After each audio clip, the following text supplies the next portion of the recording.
प्रिया की माता का नाम सावित्री था और पिता का नाम राजेश। प्रिया बहुत ही समझदार लड़की थी। एक दिन, सुनिए जी, आप प्रिया को जगा दीजिए, कब से सो रही है। वो देखिए ना, सूरज आसमान में आ चुका है। सोने दो, छुट्टी के दिन उसे जितना सोना है उसे सोने दो। आप और आपकी बेटी। क्या हुआ माँ, इतना शोर क्यों कर रही हो सुबह सुबह? अरे वाह, देखो जरा आसमान को, इतनी देर तक भला कौन सोता है। अरे पापा देखो ना, माँ को मैंने कुछ भी नहीं किया। माँ मुझे डांट रही है। अरे भाग्यमान बेटियां घर आराम नहीं करेंगी तो ससुराल में आराम करेंगी क्या? दिन भर या तो पढ़ाई या तो खेल, कम से कम छुट्टी के दिन तो मेरी मदद कर दिया करो। जिस दिन मर जाऊंगी तब पता चलेगा तुम्हें सुबह से लेकर शाम तक काम करना कैसा लगता है। और तुम दोनों छुट्टी के दिन जिस तरह आराम करते हो, कभी मुझे भी दे दिया करो छुट्टी। लेकिन नहीं, मैं तो इस घर की नौकरानी हूँ। अरे बाबा गुस्सा क्यों होती हो? चलो आज आपका सारा काम हम करेंगे, आप बस आराम करो। क्यों पिताजी? ठीक है चलो, कम पर लग जाओ, मैं दिन का खाना बना देता हूँ। पिताजी मैं बर्तन धो देती हूँ। इसके बाद प्रिया और उसके पिता ने घर का सारा काम किया और खाना खाने के लिए बैठे। और भाग्यवान कैसा लग रहा है?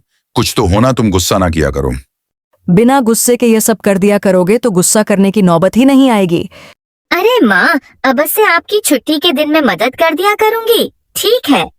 चलो अब खाना खा लो, सब ठीक है। सुनो प्रिया, तुमने अपना होमवर्क कर लिया? वो तो मैंने कल ही कर लिया था। सही किया। रात को क्या बनाऊं? माँ बड़े दिनों से मछली नहीं खाई, आज मछली बना दो ना। ठीक है, बाजार जाकर शाम को मछली ले आना, ताजी वाली। इसके बाद राजेश शाम को बाजार गया और 2 ताजा बड़ी बड़ी मछली लेकर आता है। रास्ते में उसका दोस्त किशोर मिला। अरे किशोर, कैसे हो भाई? बड़े दिनों बाद दर्शन हो रहे हैं तुम्हारे। हाँ भाई, थोड़ा शहर गया था माँ की दवाई लेने। क्या हुआ काकी, ठीक तो है ना? हाँ ठीक है, बस बीपी बढ़ गया था माँ का। ध्यान रखना, माँ का कोई भी मदद चाहिए तो बताना। तुमने इतना कह दिया, मेरे लिए इतना ही काफी है। अच्छा अब मैं चलता हूँ भाई। ठीक है। इसके बाद राजेश अपने घर पहुंचा और अपनी पत्नी को मछली दे दी। सावित्री ने भी बड़ी अच्छी तरीके से मछलियों को पकाया और सबको खाने के लिए बुलाया। सबके शव आ जाओ, गर्मा गर्म खाना तैयार है। आया भाग्यवान। माँ खाना कहाँ है? तुमने हाथ धोए? अभी धोकर आई माँ। ये लड़की इतनी समझदार है, फिर भी इसे हमेशा बताना पड़ता है कि हाथ धोकर खाना खाना चाहिए। जाने दो ना, अभी छोटी है। आपके लाड प्यार ने तो बिगाड़ कर रखा है इसे। आ गई माँ, जल्दी से खाना दे, तो बहुत भूख लगी है। ठीक है, ये तुम्हारा मनपसंद खाना तुम्हें जैसी पसंद है वैसी बनाई है। अरे वाह सावित्री, कभी डांटने लगती हो फिर तुरंत प्यार करने लगती हो। आप नहीं समझोगे, माँ के डांट में भी प्यार होता है। मैं चाहती हूँ मेरी बेटी एक अच्छे के साथ साथ समझदार भी बने। अब हमेशा मैं तो उसके साथ नहीं रह सकती ना, एक दिन उसे सब कुछ खुद ही करना होगा। बस अभी से तैयार कर रही हूँ उसे। चलो अब खाना खाते हैं। इसके बाद सबने खाना खाया और सब सो गए।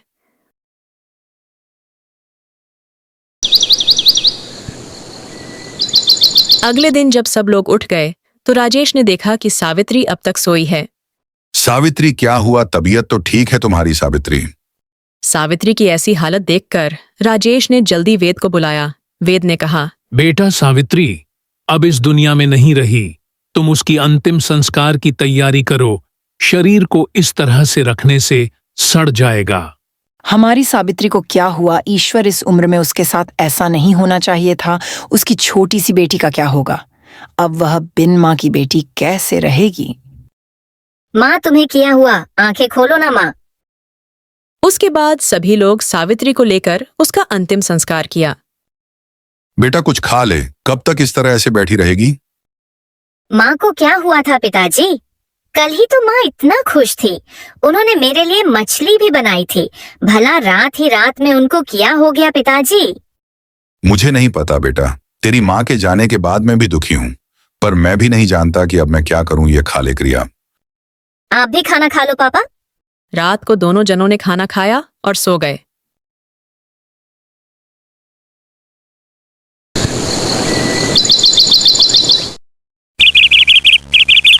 अगले दिन सुबह राजेश ने खाना बनाया और आज प्रिया भी जल्दी उठ गई थी, लेकिन मानो दोनों की जीने की आश ही कहीं ना कहीं खत्म हो गई थी। प्रणाम भैया, प्रणाम। ये लीजिए, मैंने बनाया था, आप खा लीजिए। धन्यवाद बहन। बुरा ना मानो तो एक बात कहूँ भैया, मैं जानती हूँ कि इस समय यह बात आपको ठीक नहीं लगेगी, लेकिन प्रिया का सोचिए। भैया, आप दूसरा विवाह कर लीजिए। आप भला कब तक प्रिया का ध्यान रखेंगे? धीरे धीरे प्रिया जवान होगी, उसे माँ की जरूरत होगी। बहन, सावित्री के जाने के बाद दूसरी पत्नी के बारे में सोचना भी मेरे लिए पाप है। मुझसे यह नहीं होगा। भैया, आप प्रिया का सोचिए, वो अभी छोटी है। एक माँ का होना बहुत जरूरी है। अब बाकी आपकी इच्छा। ऐसा कहकर वह औरत वहां से चली जाती है। रमेश ने अपनी मासूम बेटी प्रिया को दिखा। प्रिया, तुम कब तक ऐसे ही बैठी रहोगी? जाओ, अपने दोस्तों के साथ खेलने चली जाओ। नहीं पापा, मेरा मन नहीं है। इसी तरह कई दिन बीतने लगे। राजेश से अपनी बेटी का यह हाल देखा नहीं जा रहा था। उसने फैसला किया कि वह दूसरी शादी करेगा और प्रिया को एक नई जिंदगी देगा। राजेश अपने पड़ोसी के पास जाकर कहता है, तुम ठीक कह रही थी। जब से सावित्री गई है, प्रिया उदास बैठी रहती है। मैं इस तरह उसको मायूस नहीं देख सकता। अगर मेरी शादी करने से प्रिया को एक माँ मिल जाएगी तो शायद उससे उसके जीवन से उदासी चली जाएगी। हाँ भैया, मुझे भी प्रिया की परवाह है। वह अभी छोटी है, आप चिंता मत करिए। मैं देखती हूँ, मुझे जैसी ही कोई आपके परिवार के लायक मिलेगी तो बताऊंगी। ऐसा सुनते ही रमेश अपने घर आ जाता है। ऐसे ही कुछ दिन बीतते हैं।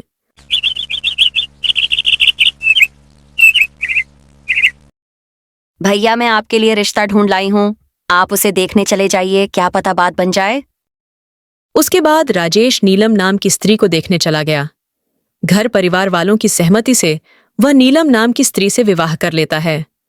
विवाह के कुछ समय तक नीलम प्रिया से अच्छे से व्यवहार करती है, लेकिन जैसे जैसे वर्ष बीतने लगे वह प्रिया को परेशान करने लगी और राजेश के जाने के बाद उससे घर का सारा काम करने लगी और अब प्रिया जवान हो चुकी है। ओ प्रिया, खाना लेकर आ। तू कहीं की महारानी है, जब देखो तब कमरे में पड़ी रहती है। ओ महारानी, कहाँ मर गई? खाना लेकर आओ जल्दी, तुमसे काम की उम्मीद रखना ही बेकार है। पता नहीं कब इसकी शादी होगी और ये बोझ कम होगा। मेरी छाती से ईश्वर, मेरे तो भाग ही फूट गए हैं। छोटी माँ में पढ़ाई कर रही थी। क्या करेगी इतना पढ़कर? करना तो तुझे चूल्हा झोंकना ही है। जा जाकर खाना लेकर आ, और हाँ, उसके बाद कपड़े धो देना और बर्तन भी, समझी ना? हाँ, समझ गई माँ। इसके बाद प्रिया ने घर का सारा काम किया और शाम को ही जैसे ही राजेश घर पर आने वाला होता है, वैसे ही नीलम झाड़ू लेकर खुद मारने लगती है। प्रिया, तुम जाओ, आराम करो, मैं हूं ना। तुम बस पढ़ाई करो। ये कोई उम्र है तुम्हारी काम करने की? मैं हूं इन सब के लिए। अरे क्या चल रहा है माँ और बेटी के बीच? कुछ नहीं जी, बस ये काम कर रही है। मैंने कहा, ये कोई उम्र है भला काम करने की? ये उम्र तो पढ़ने लिखने की है। हाँ प्रिया, तुम जाओ, अपनी पढ़ाई करो। प्रिया चली गई। नीलम, तुम्हारा प्रिया के प्रति प्रेम देखकर मैं बहुत खुश हूं। मैं खां ही डर रहा था। चलो अब मेरे लिए खाना लगा दो। जी अभी लाई। इसके बाद राजेश ने खाना खाया और लकड़ियां काटने के लिए चला गया। राजेश के पास एक आदमी भागता आया और बोला, अरे राजेश, अरे जल्दी घर जा भाई। अरे प्रिया बाजार में बेहोश हो गई है, लोग उसे घर ले गए हैं। जा जल्दी जा घर। अरे क्या हुआ? मेरी बेटी को ठीक तो है ना प्रिया? वो मुझे नहीं पता भैया, बस किसी ने कहा है, ये खबर तुझ तक पहुंचा दूं। अब क्या हुआ प्रिया को? इन्हें आराम की जरूरत है। जी सब कुछ तो बढ़िया है, फिर प्रिया इतनी कमजोर कैसे हो गई? सारी मेरी गलती है। मैं ही काम की वजह से कुछ दिनों उस पर ध्यान नहीं दे रहा। नीलम सुनो, तुम थोड़ा प्रिया का ध्यान रखो। मैं प्रिया के लिए दवाई ले आता हूं। ठीक है जी, आप जाइए। ओ लड़की उठ, मैं जानती हूं तू यह सब काम ना करने के लिए कर रही है। उठाती है या मारूं तुझे? छोटी माँ, मैं सच कह रही हूँ, मुझ में उठने की हिम्मत नहीं है। राजेश के आने के बाद नीलम बात पलट देती है। अरे मैंने बोला ना, तू बैठ जा। अरे प्रिया बेटी, तू बैठ जा। वैसे ही तेरी तबीयत खराब है। ये ले, ये जूस पी ले, थोड़ा बेहतर महसूस करेगी। चुपचाप पियो इसे और लेट जाओ। तुम कोई काम नहीं करोगी आज, तुम बैठिए, मैं कुछ लेकर आती हूँ आपके लिए। ठीक है, लाओ। इसके बाद राजेश प्रिया का बहुत ध्यान रखना लगता है। कुछ दिनों में प्रिया ठीक हो जाती है। एक दिन उनके घर में एक रोहित नाम का लड़का आता है। प्रणाम चाचा। प्रणाम रोहित बेटा। चाचा जी, वो प्रिया कैसी है? अभी थोड़ा बहुत ठीक है। डॉक्टर ने 1 माह तक घर में रहने बोला है। कह रहे थे खून की कमी हो गई है। कोई बात नहीं चाचा जी, पहले ही शरीर है, बाद में सब कुछ। वो चाचा जी, आपसे एक बात कहनी थी मुझे। क्या बात है बेटा? वो चाचा जी, मुझे प्रिया पसंद है। अगर आपको ऐतराज ना हो तो मैं अपने घर वालों को रिश्ते के लिए बोलना चाहता हूँ। मैं तुम्हारे पिताजी को जानता हूं बेटा। वह एक अच्छे इंसान है। मुझे अच्छा लगा तुम अपनी बात मेरे सामने लेकर आए। चाचा जी, आप एक बार प्रिया से पूछ लेना वह शादी के लिए राजी है या नहीं। मैं उसे पर जबरदस्ती यह रिश्ता नहीं थोपना चाहता। इसके बाद रोहित वहां से चला गया। रात को राजेश नहीं, प्रिया से रोहित के बारे में बात की। क्यों पिताजी, आप यह सवाल क्यों कर रहे हो? आज रोहित घर आया था रिश्ते के लिए। देखो बेटी, मुझे रोहित पसंद आया। अगर तुझे रोहित पसंद नहीं है तो कोई बात नहीं। हम तेरे साथ जबरदस्ती नहीं करेंगे। ये फैसला तुझे करना होगा कि तुझे किससे से शादी करनी है। पिताजी, रोहित एक अच्छा लड़का है। अगर आपका मन है कि मैं उससे शादी करूं तो मैं आपके फैसले का सम्मान करती हूं। बेटी, तू एक आदर्श लड़की है। आज अगर तेरी माँ जिंदा होती तो तुम्हें देख बहुत खुश होती। पिताजी, माँ की बहुत याद आती है। काश कि हमें छोड़कर कभी जाती ही नहीं। ऐसी बात क्यों कर रही है? क्या मैं तेरी माँ नहीं हूं? अब तू सो जा।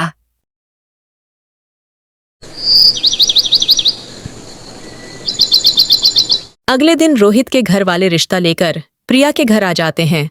लेकिन रोहित की माँ जैसे ही राजेश को देखते हैं, ऐसे ही उनके चेहरे के एक्सप्रेशन चेंज होने लगते हैं। वह अपने पति के कान में कुछ कहती है। इसके बाद रोहित के पिताजी कहते हैं, जी प्रणाम।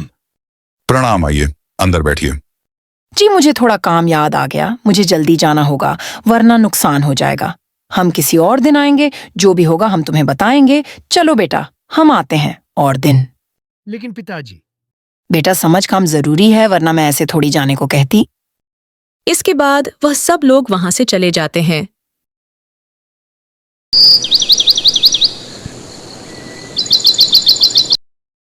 कुछ दिनों बाद रोहित प्रिया के घर को आता है। प्रणाम चाचा जी। प्रणाम बेटा। चाचा जी, मुझे माफ कर दीजिए। उसे समय ऐसे जाने के लिए दरअसल ऐसा है कि मेरी माँ ये रिश्ता नहीं करना चाहती। उन्हें लगता है कि प्रिया के घर में आते ही मेरे साथ कुछ हो ना जाए, इसलिए माँ ने इस बार इस रिश्ते को मना कर दिया था। मुझे माफ कर दीजिए। मेरी वजह से आपको यह दुख झेलना पड़ा। इसके बाद रोहित वहां से चला गया। ये सब प्रिया ने सुन लिया। प्रिया शाम के वक्त नदी के किनारे चली गई। नदी को देखते देखते वह नदी के अंदर जाने लगी और जब तक पानी उसके सर से ऊपर नहीं गया तब तक वह चलती रही। देखते ही देखते वह पानी में समा गई। थोड़ी देर बाद पानी में से एक परछाई उसे बाहर निकाल देती है, उसे एक जगह पर लेटा देती है। कुछ देर बाद प्रिया की आंखें खुलती हैं। उठो बेटा। माँ, तुम? हाँ बेटा, मैं। कहाँ चली गई थी आप? आपको कभी मेरी याद नहीं आई? क्यों छोड़ गई आप हमें? पता है मैं और पिताजी आपको कितना याद करते हैं। वो माँ बिल्कुल अच्छी नहीं है। वह हमेशा मौका देखते हैं ताकि मुझ पर अपना गुस्सा निकाल सके। माँ, मैं बहुत थक गई हूँ। मुझसे अब और नहीं सहा जा सकता। आज से तेरे सारे दुखों का अंत हो जाएगा। प्रिया वापस घर लौट जाती है। अगले दिन जब प्रिया घर का काम कर रही थी, तभी उसकी सौतेली माँ आती है और प्रिया से कहती है, सारा दिन एक ही काम करने में लगाएगी या बाकी का काम भी करेगी? चल इधर आ। तू मेरी बेटी से काम कराएगी? रुक, तुझे अभी बताती हूँ। इसके बाद नीलम रसोई में जाती है। तभी सारे बर्तन हवा में उड़ने लगते हैं और इधर से उधर गिरने लगते हैं। वो डर के मारे पीछे पीछे जाने लगती है। तभी वह अचानक किसी से टकरा जाती है और पीछे मुड़कर देखती है तो वहां पर प्रिया खड़ी होती है। ऐसे क्या खड़ी है? पागल सी डरा दिया मुझे। ये सब पक्का तूने क्या है? रुक जा, बताती हूँ तुझे अभी। वे सामने रखा एक डंडा उठाती है और जैसे ही मारने वाली होती है तभी प्रिया वो डंडा पकड़ डीच लेती है और उल्टा उसे मारने लगती है और थोड़ी देर बाद वहां से चली जाती है। अरे मार डाला। ना जाने दो कौन सा भूत चढ़ गया है महारानी पे। मार डाला। इसको तो मैं बताऊंगी, रुक तू।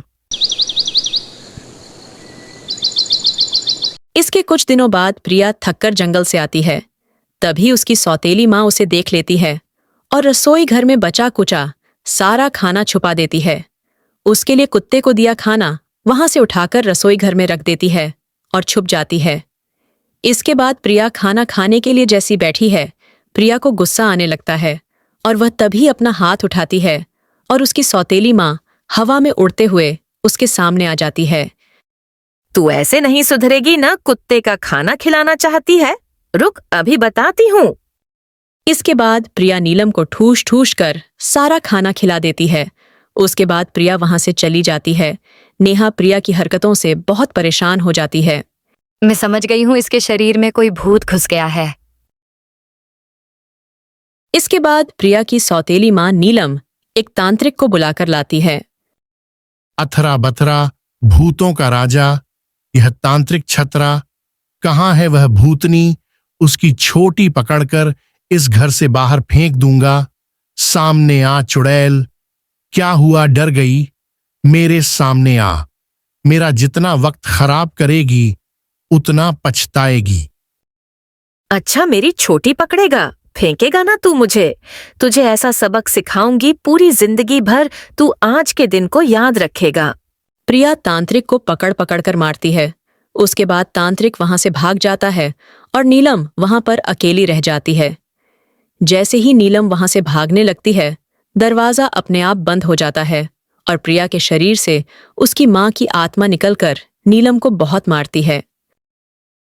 हो कौन तुम? हमारे पीछे क्यों पड़ी हो? हमने क्या बिगाड़ा है तुम्हारा? मुझे माफ कर दो।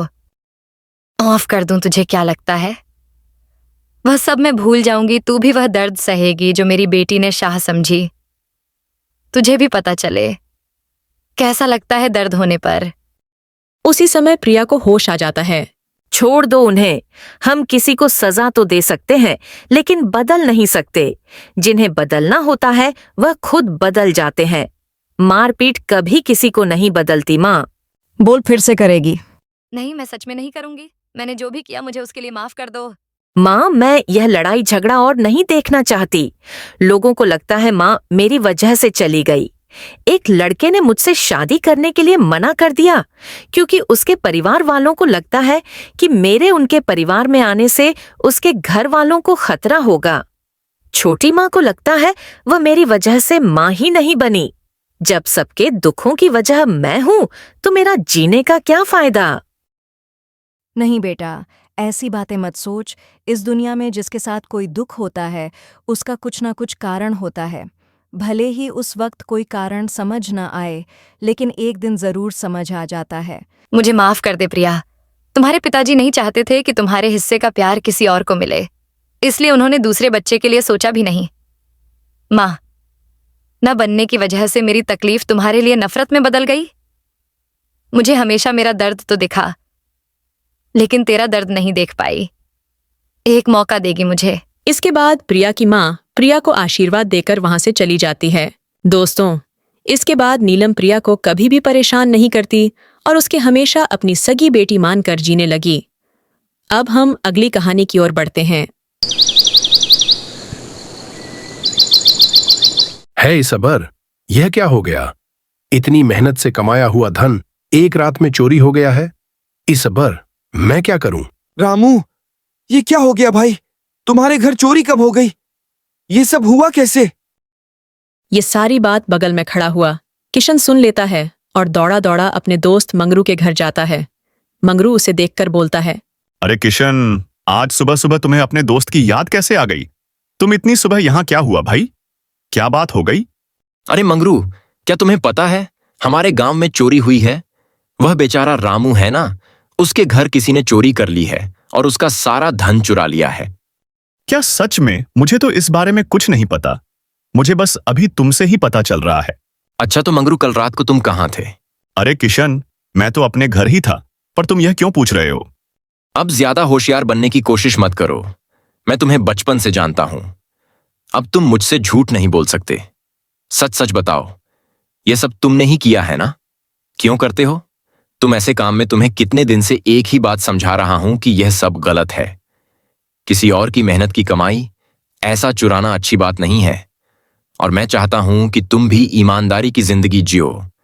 यह सब चोरी चकारी के काम छोड़ दो, देख लेना एक दिन तुम बहुत बुरे फंसोगे। क्या यार किशन, तुम भी सुबह सुबह मुझे बातें सुनकर जा रहे हो।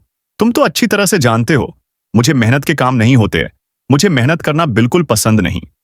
तो तुम मेरी बात नहीं मानोगे? ठीक है, जो करना है करो, मैं जा रहा हूं। बगरू को यह बात सुनकर गुस्सा आ जाता है और वह गुस्से में वहां से निकल जाता है और थोड़ी दूर जाकर एक पेड़ के नीचे बैठ जाता है। अरे भाई, क्या तुम्हें पता है हमारे बगल के गांव में एक बहुत पहुंचे हुए महात्मा आए हैं। मैंने सुना है बे बहुत चमत्कारी व्यक्ति है और वह ऐसे ऐसे चमत्कार करते हैं कि आदमी देखकर दंग रह जाता है। और उनकी बातें सुनकर कितना भी बुरा आदमी हो, वह अपने बुरे काम छोड़कर सत्य मार्ग पर चलने लगता है। उनकी बातों का जादू ही ऐसा है कि आदमी अपनी सारी बुरी आदतें छोड़ दे और अच्छे कामों में लग जाए। ये सारी बातें किशन सुन लेता है और मन ही मन में सोचता है, क्यों ना मैं अपने दोस्त मंगरू को उन महात्मा के पास ले जाऊं, शायद वह मेरी मदद कर दे। किशन फिर से मंगरू के घर पहुंचता है और मंगरू किशन को देखकर बोलता है, अरे किशन, तुम फिर से आ गए। तुम अभी अभी तो गुस्से में गए थे। मैं तुम्हें अच्छी तरह से जानता हूं कि तुम मुझसे ज्यादा देर गुस्सा नहीं रह सकते, क्योंकि मैं तुम्हारा बचपन का दोस्त हूं। ये सब छोड़ो, तुम्हें अभी अभी मेरे साथ चलना होगा। पर किशन जाना कहाँ है? तुम चुपचाप मेरे साथ चलते हो या नहीं? हाँ ठीक है भाई, गुस्सा क्यों होते हो? मैं चल रहा हूं तुम्हारे साथ। किशन मंगरू को उन महात्मा के पास ले जाता है और उनके ज्ञान भरी बातें सुनते हैं। ऐसा ही कुछ दिनों तक चलता है। मंगरू रोज आकर साधु बाबा की ज्ञान भरी बातें, उनके प्रवचन सुनता है और साधु बाबा की बातों का मंगरू पर असर होने लगता है। और एक दिन मंगरू सोचता है, मुझे लगता है कि मेरा दोस्त सही कह रहा था। चोरी करना बहुत बुरी बात है। आज मैं समझ गया कि ईमानदारी से कमाया धन ही सच्चा धन होता है और चुराया हुआ धन पाप कहलाता है। ऐसे ही कुछ दिन बीत जाते हैं। एक दिन मंगरू बाबा के पास जाकर बोलता है, बाबा, बहुत दिनों से आपके पास आ रहा हूं। आपकी अच्छी अच्छी बातें सुन रहा हूं। मुझे आपकी कथाएं वचन बहुत पसंद है बाबा। असल में सच बताओ तो मैं एक चोर हूं और चोरी करना मेरा पैसा है। लोगों के घर चोरी करके ही मैं अपना घर चलाता हूं। लेकिन मैं आपकी बातों से बहुत प्रभावित हुआ हूं। ठीक है बेटा, अगर तुम मेरी बातों को मानते ही हो तो चोरी करना तुम छोड़ क्यों नहीं देते?